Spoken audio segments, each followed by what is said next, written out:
बहुत समय पहले की बात है। एक व्यक्ति अपने जीवन में आध्यात्मिक ज्ञान को प्राप्त करना चाहता था ताकि वह जीवन को अच्छे से समझ सके और आने वाली किसी भी परिस्थितियों का सामना कर सके। और वह भली भांति जानता था कि मेरी मदद महात्मा बुद्ध के अलावा कोई और नहीं कर सकता। उसकी महात्मा बुद्ध से ज्ञान प्राप्त करने की लालसा बहुत ज़्यादा थी, तो इस तरह से खूब सारा आध्यात्मिक ज्ञान पाकर अपने जीवन को बेहतर और सुखद बनाने की चाह में वह महात्मा बुद्ध के पास पहुंचा।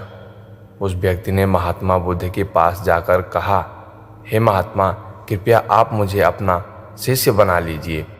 आपसे बहुत सारा ज्ञान सीखना चाहता हूँ और उनको अपने जीवन में उतारना चाहता हूँ, जिससे मेरी ज़िंदगी बदल सके और अपनी ज़िंदगी को बेहतर बना सकूँ। तब महात्मा बुद्ध ने उस व्यक्ति की तरफ देखा और कहा, यदि तुम मुझसे शिक्षा ग्रहण करना चाहते हो तो तुम आज से 15 दिन बाद मेरे पास आना। वह व्यक्ति वापस लौट गया और पुनः 15 दिन बाद महात्मा बुद्ध के पास आया और कहने लगा, हे महात्मा, 15 दिन पूरे हो चुके हैं, कृपया आप मुझे अपना शिष्य बना लीजिए। बुद्ध का फिर से यही जवाब था, यदि कुछ सीखना है तो तुम 15 दिन बाद ही आओ। ऐसे ही कई महीनों तक चलता रहा। जब वह आदमी उनके पास आता था तो महात्मा बुद्ध हर बार उसे यह बोलकर वापस भेज देते थे कि 15 दिन बाद ही आना। आखिरकार उस व्यक्ति के सब्र का बांध टूट गया और हार मानकर महात्मा बुद्ध से पूछ ही लिया, हे महात्मा, मैं जब भी 15 दिन बाद आता हूँ, आप हर बार मुझे वापस भेज देते हो। मुझे आपकी ज्ञान की बहुत ज़रूरत है, कृपया मुझे शिक्षा दें, मैं कुछ सीखना चाहता हूँ। तो इस पर बुद्ध ने उस आदमी से कहा, ठीक है पुत्र, जाओ एक गिलास पानी लेकर आओ। वह व्यक्ति उनके कहने के अनुसार एक गिलास पानी लेकर आया। इसके बाद महात्मा बुद्ध ने कहा कि जाओ एक गिलास और पानी लेकर आओ। वह उनके कहे अनुसार एक गिलास और पानी भर लाया। अब महात्मा बुद्ध ने कहा कि पहले वाले गिलास में कुछ मिट्टी डाल दो। उस व्यक्ति ने बिना कोई सवाल पूछे वैसा ही किया जैसे महात्मा बुद्ध ने कहा। मिट्टी डालते ही पहले गिलास का पानी पूरी तरह से दूषित हो गया। अब बुद्ध ने उस व्यक्ति से कहा, इस वाले गिलास का पानी दूसरे वाले गिलास में डाल दो। इस पर वह व्यक्ति बोला, गुरुजी, यदि मैं ऐसा किया तो पहले एक गिलास का पानी गिरकर व्यर्थ भी हो जाएगा और वह पानी गंदा भी हो जाएगा।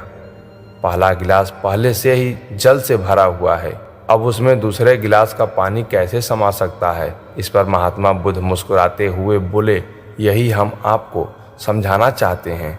आप अभी ज्ञान अर्जित करने के योग्य नहीं हो, क्योंकि तुम्हारा मन उस भरे गंदे पानी के गिलास की तरह पहले से ही तरह तरह के फालतू और बुरे ज्ञान से भरा पड़ा है। तो ऐसी स्थिति में मेरे द्वारा दिया गया ज्ञान भला तुम्हारे मन में कैसे समा सकता है।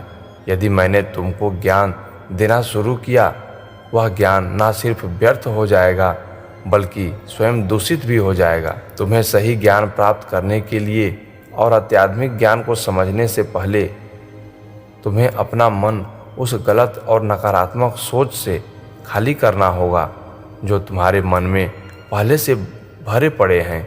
अध्यात्म ज्ञान को हासिल करने के लिए मन का पूरी तरह से खाली होना बहुत ज़रूरी है। यदि तुम अपने आप यह बात कहते रहोगे कि तुम्हारे अंदर हर बात का ज्ञान है, तो तुम कभी भी कुछ भी सीख नहीं सकते। इसलिए पहले वाले गिलास के पानी को तुम पहले खाली कर दो, तभी तुम दूसरे गिलास के पानी को पहले गिलास में समा पाओगे। ठीक उसी प्रकार तुम दिमाग को भी खाली करो, अपने मन के बुरे विचारों को बाहर निकाल दो। अब वह व्यक्ति महात्मा बुद्ध की बातों को समझ गया और उसने अपने मन के दूषित और नकारात्मक विचारों को खाली करने की और नई चीज़ें सीखने की ठान ली। इस कहानी से हमें यह सीख मिलती है कि हमारा दिमाग एक पैराशूट की तरह है।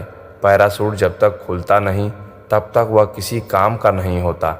ठीक उसी तरह हमारा दिमाग खुलने पर ही काम करता है। इसलिए आपके दिमाग में जो फालतू के विचार हैं उसे खाली कीजिए, तभी आप अपने जीवन में सफल हो पाएंगे और अपने जीवन को बदल सकेंगे।